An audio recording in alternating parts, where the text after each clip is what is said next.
इरशाद फरमाते हैं, लोगों सुनो, माँ से मोहब्बत करो, इसलिए तेरी जन्नत तेरे माँ के कदम के नीचे है और तेरा बाप जन्नत का दरवाजा है। तभी तो किसी ने कहा, लोगों याद रखना, पूरी दुनिया की नेमतें जहां सिमेट कर इकट्ठा होती है, पूरी दुनिया की खूबसूरती जहां इकट्ठा होती है, उसे जन्नत कहा जाता है। और रब ने पूरी जन्नत को जिसके कदमों में रख दिया, उसी को माँ के कदमे मुबारक।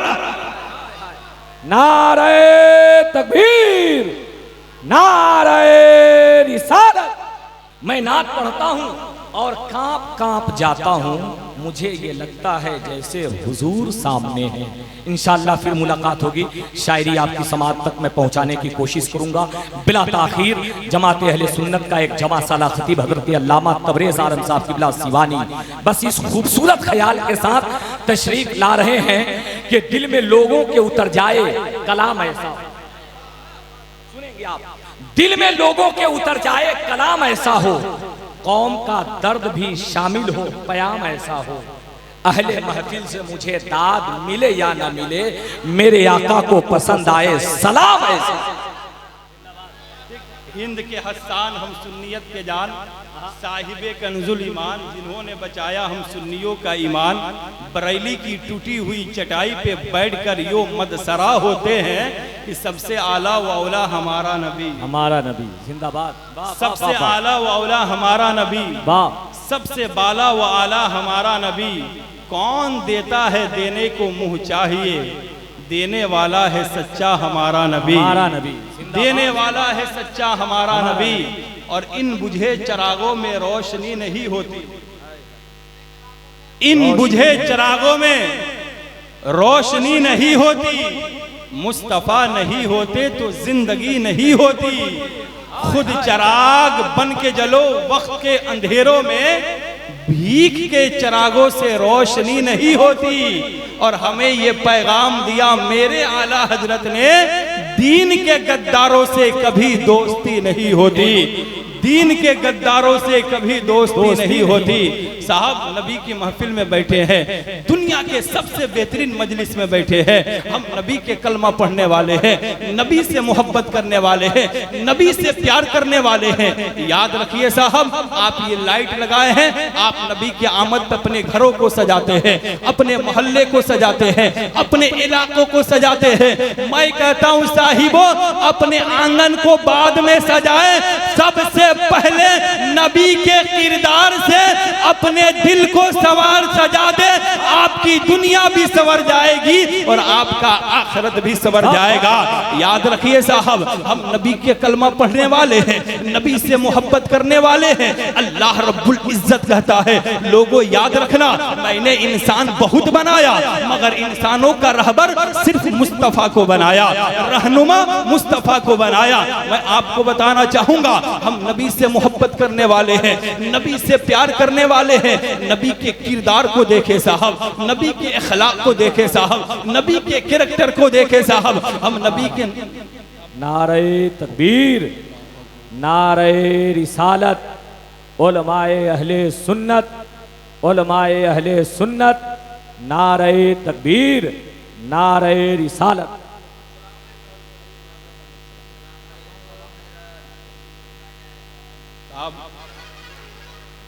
आप साहब अपने माथे के निगाहों से देख रहे हैं, सदर जलसा हजरत अल्लामा गयासुद्दीन साहब किबला, खतीबुल हिंद उस्ताद गरामी हजरत अल्लामा खलीलुल्लाह साहब किबला चतुर्वेदी तशरीफ रखते हैं।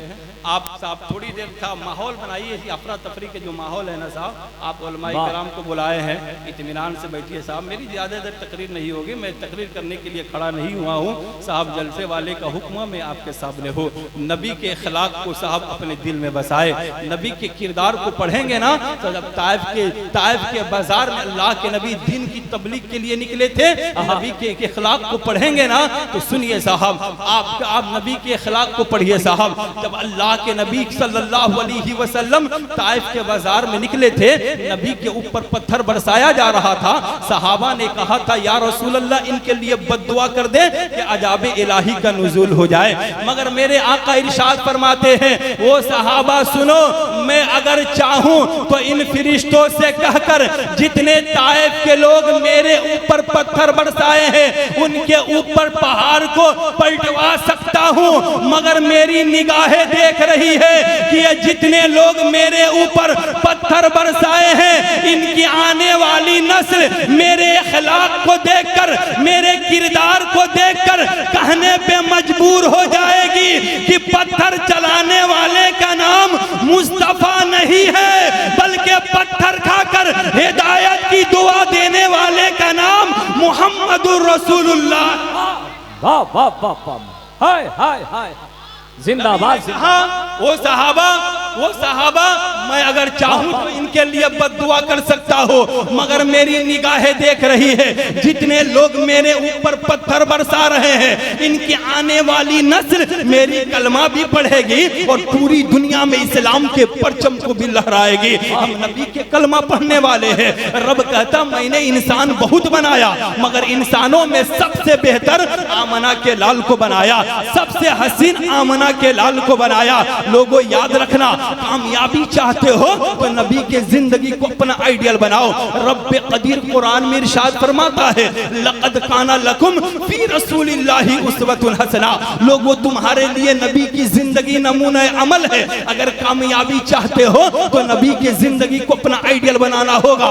आज पूरी दुनिया के इंसानों को कामयाबी चाहिए, चाहे जिस धर्म के मानने वाला हो, हिंदू हो या मुसलमान हो, सिख हो ईसाई हो, क्रिश्चियन हो या यहूदी हो, सबको कामयाबी चाहिए। मुसलमान है कामयाबी चाहिए, हिंदू है कामयाबी चाहिए, सिख है कामयाबी चाहिए। अब पूरी दुनिया के इंसानों को कामयाबी चाहिए, तो अब इंसान को कामयाबी कहां से मिलेगी? क्या दौलत इकट्ठा कर लेने से इंसान कामयाब हो जाएगा? क्या अच्छी गाड़ी में सफर कर लेने से इंसान कामयाब हो जाएगा? क्या अच्छा खाना खा लेने से इंसान कामयाब हो जाएगा? क्या बिल्डिंगें बना लेने से इंसान कामयाब हो जाएगा? आज दुनिया इतनी तरक्की कर चुकी साहब, लोग जमीन से उड़कर आसमान पे चले गए, चांद पे जाकर अपनी निशानी को छोड़कर फिर जमीन पे आ गए। मैं चांद पे जाने वालों की तारीख पढ़ता तो सोचता हूँ कि जब ये चांद पे गए होंगे, चांद इनके सामने होगा, ये चांद के सामने होंगे, तो चांद भी इन्हें देखकर मुस्कुराया होगा और कहा होगा इंसान तू इतना तरक्की कर चुका कि जमीन से उड़कर मेरे ऊपर आया, अपनी निशानी को छोड़कर जमीन पे जा रहे हो। याद रखना, दुनिया तुझे कामयाब कर सकती है, जमाना तुझे कामयाब कर सकता है, लोग तुझे कामयाब कह सकते हैं, जमीन पे चलने वाले इंसान तुझे कामयाब कर सकते हैं, मगर याद रखना कामयाबी मेरे ऊपर नहीं है। तो चांद पे जाने वालों ने चांद से पूछा था, चांद पूरी दुनिया हमें कामयाब कह रही है, मगर तू कहता कि कामयाबी तेरे ऊपर नहीं है, तो जरा तू ही बता दे कि कामयाबी कहां मिलेगी? तो चांद ने कहा था, याद रखना अगर कामयाबी चाहिए तो उस नबी के जिंदगी को अपना आइडियल बनाओ जो पैगंबर जमीन पे बैठकर अपनी उंगली का इशारा किया तो मैं अपने सीने को चीर। वाह वाह वाह वाह वाह वाह, जिंदाबाद जिंदाबाद। चांद ने कहा याद रखना अगर कामयाबी चाहिए तो उस नबी के जिंदगी को अपना आइडियल बनाओ जो पैगंबर जमीन पे बैठकर अपनी उंगली का इशारा किया तो मैं अपने सीने को चीर दिया। हम नबी से मोहब्बत करने वाले हैं। नबी के आमद से पहले हमारा हाल क्या था साहब, मगर आज हमारा हाल क्या है? याद रखिए साहब, हमें कामयाबी चाहिए तो नबी के जिंदगी को अपना आइडियल बनाना होगा। जब आमना के लाल इस दुनिया गीती पे तशरीफ लाए जाए तो अल्लाह के पैगंबर सबसे पहले ये पैगाम दे देते हैं, लोगों याद रखना, तुम जिंदा बेटी को दफन करते हो, उसे दफन न करना, अपने बाप के चीते के साथ अपने माँ को न जलाना, अपने माँ से मोहब्बत करना, अपने बाप से प्यार करना। मगर आज एक बेटा माँ से मोहब्बत नहीं करता। कब मोहब्बत दिखाई जाती है साहब? जब बाप का इंतकाल हो जाए तो 500 लोगों को बुलाकर हम खाना खिलाते हैं। याद रखिए, मैं आपको बताना चाहूंगा, याद रखिए साहब, आज मैं बताना चाहूंगा, आज हम माँ से मोहब्बत नहीं करते, बाप से प्यार नहीं करते। जब नबी ने पैगाम दिया तो लोगों ने कहा या रसूल अल्लाह, माँ से मोहब्बत करने से क्या होगा? तो आका इरशाद फरमाते हैं, लोगों सुनो, माँ से मोहब्बत करो, इसलिए तेरी जन्नत तेरे माँ के कदम के नीचे है और तेरा बाप जन्नत का दरवाजा है। तभी तो किसी ने कहा, लोगों याद रखना, पूरी दुनिया की नेमतें जहां सिमेट कर इकट्ठा होती है, पूरी दुनिया की खूबसूरती जहां इकट्ठा होती है, उसे जन्नत कहा जाता है। और रब ने पूरी जन्नत को जिसके कदमों में रख दिया, उसी को माँ के कदमे मुबारक। नारे तकबीर, नारे रिसालत। आप नबी की जिंदगी को अपना आइडियल बनाए। याद रखिए साहब, दौलत इकट्ठा कर लेने से इंसान को सुकून नहीं मिलता है। आज मैं आपको बताना चाहूंगा, माँ से मोहब्बत करने के लिए सिर्फ कुरान ने कहा, मगर नर्सरी से लेकर PhD तक इतने कोई सिलेबस उठाकर देख आइए कि किसी में बताया गया हो कि माँ के कदम के नीचे जन्नत है, बाप जन्नत का दरवाजा है। मगर मैं आपको बताना चाहूंगा, एक बाप को वफादार बेटे की जरूरत है, ये सिलेबस कहाँ से लाओगे?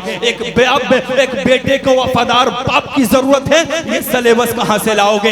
एक माँ को वफादार बेटी की जरूरत है, ये सिलेबस कहां से लाओगे? एक बेटी को वफादार माँ की जरूरत है, ये सिलेबस कहां से लाओगे? एक उस्ताद को वफादार शागिर्द की जरूरत है, ये सिलेबस कहां से लाओगे? तो कुरान कहता, लो सिलेबस तलाश करने वालों, याद रखना, नर्सरी से लेकर PhD तक कोई ऐसा सिलेबस नहीं है जिसमें बताया जाए कि अपने बड़ों अपने से बड़ों की इज्जत करो और माँ बाप से मोहब्बत करो। वो सिलेबस कहीं है तो कुरान के करीब आओ। और कुरान कहता है, लोगों याद रखना, माँ बाप मिले तो उनकी खिदमत करके दुनिया में जन्नत हासिल कर लो। मगर आज क्या है साहब, माँ दवा की 2 घोट के लिए तरह जाती, बेटा माँ का इलाज नहीं कराता।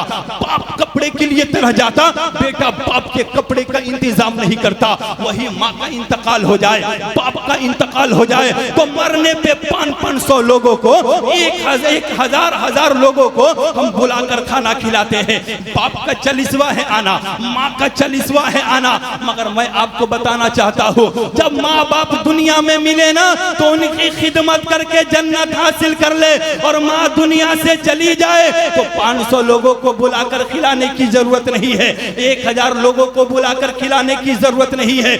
माँ के 40वें में गरीबों को बुलाकर खाना खिलाए, यतीमों को कपड़ा पहनाए, मदरसे के बच्चों को बुलाकर कुरान की तिलावत कराए और कुछ पैसे को बचाकर अपने मदरसा गौसिया में जाए और कहे, हुजूर मेरी माँ जब दुनिया में थी तो मैं अपने माँ से मोहब्बत करता था, मैं अपने बाप से मोहब्बत करता था।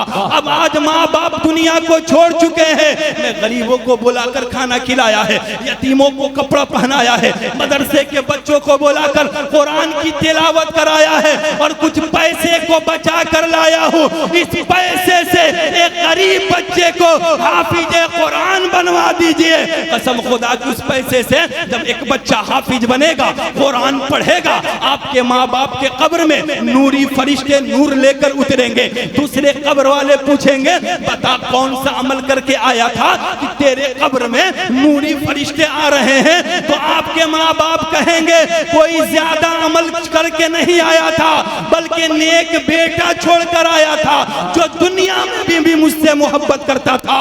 और मेरे मरने पे 500 लोगों को बुलाकर नहीं खिलाया है, बल्कि मदरसे के बच्चों को बुलाकर कुरान की तिलावत कराया है और कुछ पैसे को बचाकर एक गरीब बच्चे को हाफिज कुरान बनवा दिया है। वो कुरान पढ़ता है, नूरी फरिश्ते हमारे कब्र में नूर लेकर उतर